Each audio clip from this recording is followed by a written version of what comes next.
नमस्कार माताओं और बहनों, आप सभी का स्वागत है हमारे YouTube चैनल श्रद्धा संगम में। आज मैं आपके लिए लक्ष्मी जी और गणेश जी की कहानी लेकर आया हूँ। एक समय की बात है, किसी नगर में एक ब्राह्मण और ब्राह्मणी रहते थे। उनके घर के मंदिर में गणेश जी और लक्ष्मी जी स्थापित कर रखे थे।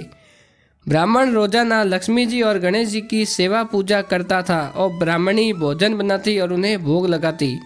उस ब्राह्मण के घर बस एक ही कमी थी, वह दोनों छोटी छोटी बातों को लेकर लड़ते झगड़ते रहते थे। ब्राह्मणी भोजन बनाती तो ब्राह्मण को कहती कि भोग लगाओ, मैंने पूजा कर दी है। जब भगवान को सुलाने का समय होता या आरती का समय होता तो ब्राह्मण कहता कि तुम कर दो और ब्राह्मणी कहती तुम कर दो। उन दोनों के बीच रोजाना नोकझोंक चलती रहती। और जब कार्तिक का महीना आया और वह दीपावली के दिन ब्राह्मणी ने भोजन बनाया और ब्राह्मण को कहा कि भोग लगा दो। इस बात पर भी दोनों ने नोकझोंक शुरू कर दी। और उसी समय गणेश जी महाराज और लक्ष्मी जी आपस में बात करने लगे कि यह दोनों तो बहुत लड़ते झगड़ते हैं, हम किसी और के घर जाकर आसन ग्रहण करते हैं। और वह दोनों घर से चले गए। कुछ ही दूरी पर चलने पर वह एक घर पर पहुँचे तो उन्होंने देखा कि एक देवरानी और जेठानी आपस में लड़ रही है और घर का आंगन गंदा पड़ा है, जूठे बर्तन इधर उधर बिखरे पड़े हैं और भोजन पानी की कोई व्यवस्था नहीं है। लक्ष्मी जी बोली कि यहाँ तो मैं बिल्कुल नहीं रहूँगी। फिर लक्ष्मी जी और गणेश जी किसी दूसरे घर पर गए तो वहाँ जाकर उन्होंने देखा कि बहू अपने सास से लड़ रही है और जूठे बर्तन ऐसे ही बिखरे पड़े हैं। यहाँ भी भोजन पानी की कोई व्यवस्था नहीं थी। और जब गणेश जी और लक्ष्मी जी तीसरे घर गए तो वहाँ ननंद और भाभी आपस में लड़ रही थी।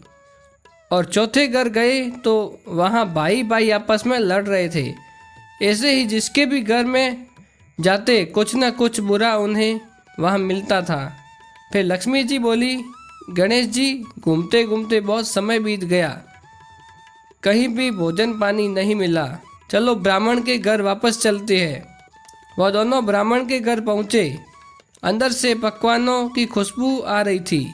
दरवाज़ा खटखटाया और अंदर में ब्राह्मणी बोली कि मैं नहीं खोलूँगी दरवाज़ा, पहले तो आप चले गए, अब क्यों आए हो?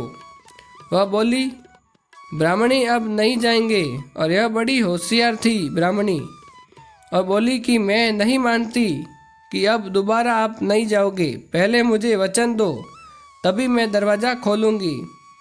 लक्ष्मी जी बोली, मांग ब्राह्मणी, क्या वचन चाहिए तुझे? तब ब्राह्मणी बोली, अन्न दो, धन दो, दूध कड़वा वन दो, पूर्ण पालन दो, सोने का आकार दो, दो कुल बहू दो, हाथी घोड़े दो, लाभ लश्कर दो, 12 वर्ष की मेरी काया हो जाए और 12 वर्ष की मेरी ब्राह्मण की काया हो जाए और ऐसा वचन दो। लक्ष्मी जी बोले, जा ब्राह्मणी, तुझे ये सब प्राप्त होगा। ब्राह्मणी ने दरवाज़ा खोला तो गणेश जी और लक्ष्मी जी ने अंदर प्रवेश किया और ब्राह्मणी से बोले कि हे ब्राह्मणी, तूने तो मुझे ठग लिया है, पर जा, तुझे यह सब प्राप्त होगा। लेकिन एक बात का ध्यान रखना, आज के दिन यानी दीपावली की रात को अपने आंगन में एक चौमुखी दिया सारी रात जलाना, मैं तेरे 7 पीढ़ियों तक विराजमान रहूँगी। ऐसा कहकर गणेश जी और लक्ष्मी जी ब्राह्मण के घर में वापस विराजमान हो गए और उनकी कृपा से ब्राह्मण के घर सब सुख ही सुख होने लगा। गणेश जी महाराज और माता लक्ष्मी जी की कृपा उन सभी पर बने रहे जो ये कथा सुनते हैं या सुनाते हैं। जय गणेश जी महाराज की, जय माँ लक्ष्मी की। यदि यह कहानी आपको पसंद आए तो हमारे वीडियो को लाइक करना एंड ऐसे ही बढ़िया कहानियाँ सुनने के लिए हमारे चैनल को सब्सक्राइब कीजिएगा।